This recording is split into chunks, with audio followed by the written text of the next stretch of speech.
Assalamualaikum warahmatullahi wabarakatuh. Jumpa lagi dengan Mimin di Ahmad Channel Indo.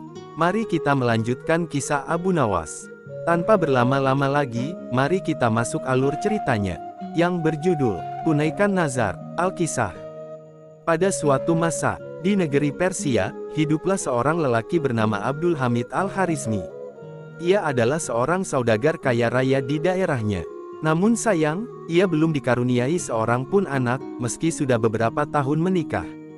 Sepanjang hari dalam ibadahnya, Abdul Hamid senantiasa berdoa kepada Allah Subhanahu wa Ta'ala agar dikaruniai seorang anak, hingga pada suatu hari dalam doanya, ia bernazar akan menyembelih seekor kambing yang memiliki tanduk sebesar jengkal manusia. Tanpa diduga, Allah Subhanahu wa Ta'ala mengabulkan doanya. Suatu hari, istrinya yang bernama Zazariyah berteriak sambil memeluknya dan berkata, "Wahai suamiku, ternyata Allah Subhanahu wa Ta'ala sudah mengabulkan doa kita selama ini, aku sedang hamil," kata istrinya. Mendengar perkataan istrinya, Abdul Hamid merasa sangat bahagia. Hari berganti minggu, minggu berganti bulan, hingga tibalah waktu istri Abdul Hamid melahirkan. Istri Abdul Hamid melahirkan seorang anak laki-laki. Beberapa hari selanjutnya, keluarga Abdul Hamid larut dalam kebahagiaan, karena baru dikaruniai seorang putra, hingga ia teringat akan nazar yang pernah ia ucapkan dalam sebuah doa. Sejak teringat akan nazar itu, maka bergegaslah Abdul Hamid mencari seekor kambing yang memiliki tanduk sebesar jengkal manusia. Beberapa hari Abdul Hamid dengan beberapa pembantunya mencari kambing itu, akan tetapi tidak pernah menemukannya. Mulailah gelisah hati si Abdul Hamid, karena takut nazarnya tidak dapat ditunaikan. Dalam kegelisahannya itu, ia teringatlah akan seorang sahabatnya di negeri Baghdad, yang terkenal akan kecerdasannya dalam menyelesaikan banyak persoalan. Segeralah ia mengutus beberapa pembantunya, untuk mencari dan membawa Abu Nawas kepadanya. Para utusan itu berangkat ke Baghdad menemui Abu Nawas. Setelah beberapa hari perjalanan dan beberapa hari mencari, akhirnya ditemukanlah rumah Abu Nawas. Setelah berjumpa dengan Abu Nawas, para utusan itu pun menceritakan maksud kedatangan mereka. Abu Nawas lalu berkata, "Baiklah, aku pamit pada keluargaku dulu, dan segera berangkat bersama kalian," kata Abu Nawas. Singkat cerita, Abu Nawas pun berangkat bersama anak buahnya Abdul Hamid. Di sepanjang perjalanan Abu Nawas terus memikirkan jalan keluar bagi masalah sahabatnya Abdul Hamid itu. Setelah beberapa hari menempuh perjalanan, tibalah Abu Nawas di rumah sahabatnya tersebut. Abu Nawas disambut oleh sahabatnya tersebut, dan menceritakan kepada Abu Nawas tentang masalah yang sedang membuat hatinya gundah. "Berilah aku waktu semalam saja untuk berpikir. Besok pagi akan aku beri jawabannya," kata Abu Nawas yang memang belum menemukan cara selama di perjalanan. Hari pun menjelang malam, Abu Nawas yang sudah lelah menempuh perjalanan jauh, diminta beristirahat di sebuah kamar tamu. Akan tetapi sudah tengah malam, Abu Nawas belum bisa menemukan jalan keluar untuk masalah tersebut. Hingga matanya sudah sangat mengantuk, tiba-tiba ia teringat sebuah cara untuk menyelesaikan persoalan sahabatnya itu. Setelah cara ditemukan, barulah Abu Nawas dapat tertidur dengan lelap. Keesokan harinya, Abu Nawas segera meminta pembantu Abdul Hamid menyediakan seekor kambing biasa. Abu Nawas merencanakan sebuah kejutan untuk sahabatnya itu. Setelah kambing disediakan, Abu Nawas kemudian memanggil sahabatnya Abdul Hamid beserta istrinya. Abu Nawas kemudian berkata, "Wahai sahabatku, aku sudah menemukan kambing yang kau cari-cari selama ini, dan engkau dapat menunaikan nazarmu dengan segera menyembelih kambing ini," kata Abu Nawas. Abdul Hamid kaget dan bingung ketika melihat kambing yang dimaksud Abu Nawas. Ia kemudian berkata, "Wahai Abu Nawas, bukankah itu kambing biasa dan sama seperti kambing lainnya? Kambing ini tidak memiliki tanduk sebesar jengkal manusia," kata sahabatnya dengan wajah lesu dan perasaan ragu.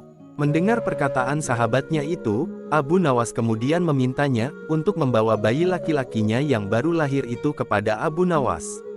Setelah menerima anak bayi laki-laki itu, Abu Nawas kemudian berkata, "Wahai sahabatku, lihatlah, bukankah tanduk kambing ini sebesar jengkal manusia?" kata Abu Nawas seraya meletakkan jengkal anak bayi itu pada tanduk kambing, dan memperlihatkan pada Abdul Hamid beserta istrinya. Melihat itu, barulah Abdul Hamid dan istrinya mengerti.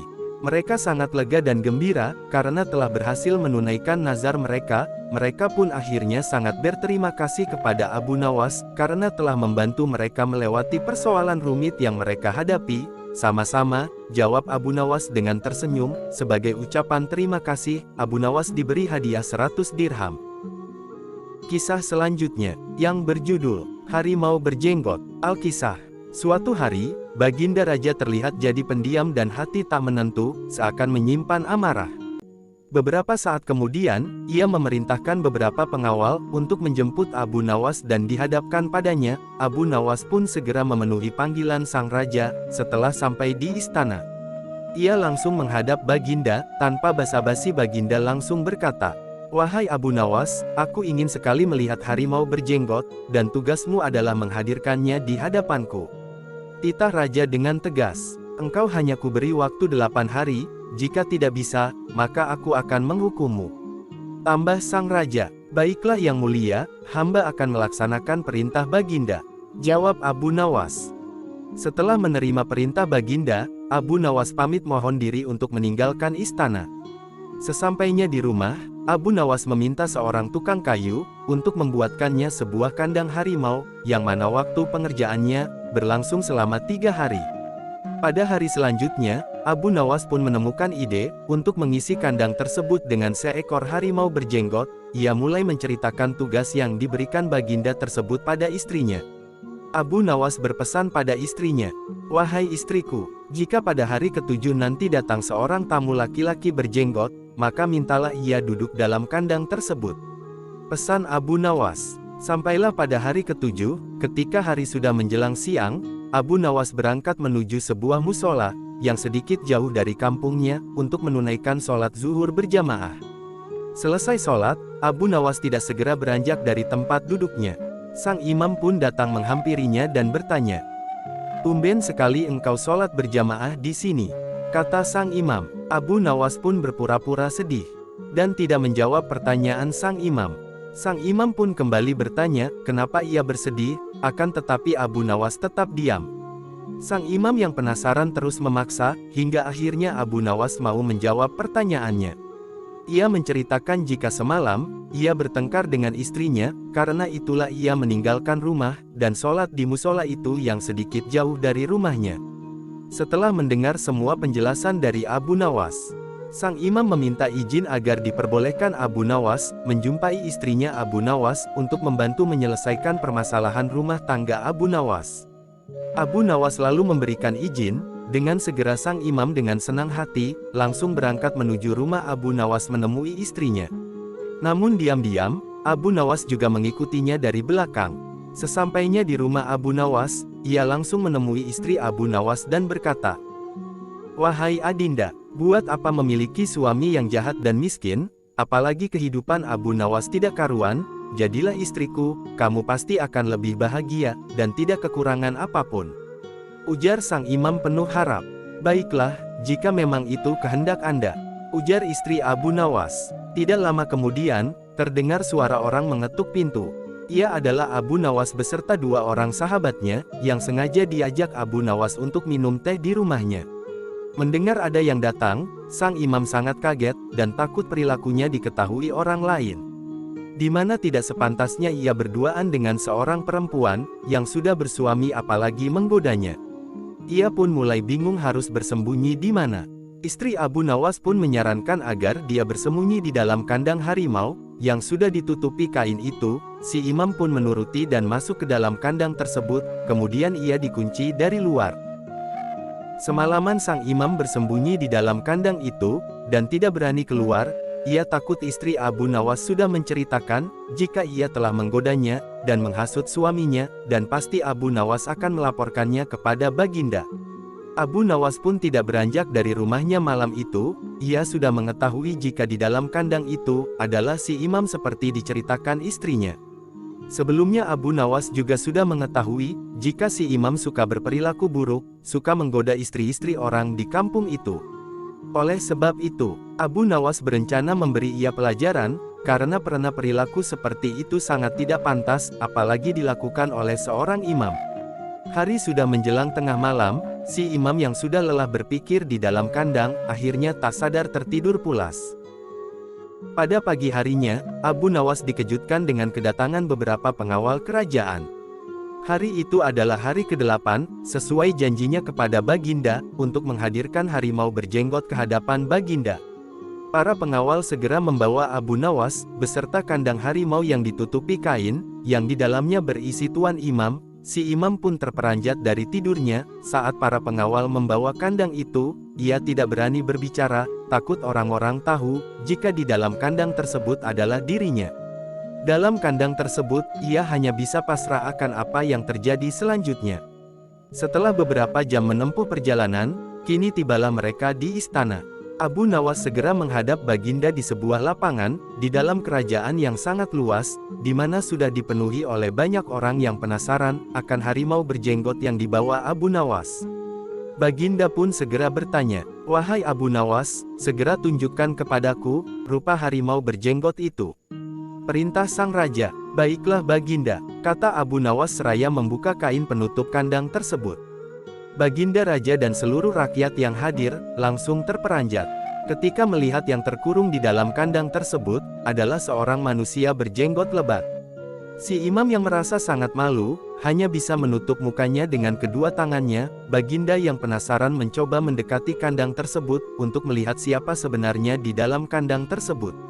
Sang imam pun mencoba memalingkan wajahnya, yang ditutupi itu, karena merasa sangat malu. Baginda pun meminta sang imam untuk menunjukkan wajahnya, dengan terpaksa sang imam membukanya. Baginda pun semakin terkejut. Tatkala mengetahui, jika ia adalah seorang imam, beliau kemudian berkata dengan keras, "Apa-apaan engkau ini Abu Nawas? Kenapa sang imam bisa ada di kandang ini?" Ujar Baginda Raja, "Betul Baginda, inilah harimau berjenggot, dan tahukah Baginda kenapa dia bisa berada di kandang ini?" Tanya Abu Nawas. "Ya, cepat jelaskan," kata Baginda. Abu Nawas pun menceritakan kronologis kejadiannya. Sang imam merasa semakin malu, karena Abu Nawas telah menceritakan seluruh sifat buruk, dan tidak terpujinya pada Baginda. Sang imam lalu bersimpuh mohon ampun pada Baginda, dan mengakui semua kesalahannya, karena sebagai seorang imam ia tidak bisa memberikan contoh yang baik. Sang imam pun akhirnya dicopot dari jabatannya, dan menerima rasa malu. Sebagai hukuman ia dijebloskan ke penjara. Sedangkan Abu Nawas diberi hadiah oleh Baginda, karena telah menyelesaikan tugas yang diperintahkan kepadanya. Kisah selanjutnya, yang berjudul Paling Kaya Raya. Alkisah. Suatu hari, ketika berada di pasar bersama para temannya, Abu Nawas tiba-tiba berkata, "Kawan-kawan, hari ini saya menjadi orang yang paling kaya, bahkan lebih kaya daripada Allah Subhanahu wa Ta'ala." Ujar Abu Nawas. Kata-kata Abu Nawas tersebut dipandang sangat aneh oleh teman-temannya, dan membuat kegaduhan di pasar. Orang-orang sekitar mulai membicarakan sikap Abu Nawas ini, karena selama ini, dia dianggap orang yang alim dan takwa meski suka jenaka. Kata-kata Abu Nawas tersebut sampai ke istana. Baginda memerintahkan pengawal kerajaan, untuk segera menangkap dan membawa Abu Nawas ke hadapannya, menanyai pertanggungjawaban Abu Nawas. Sesampainya di istana, Baginda Raja bertanya, "Hai Abu Nawas, benarkah engkau berkata seperti yang dibicarakan orang-orang?"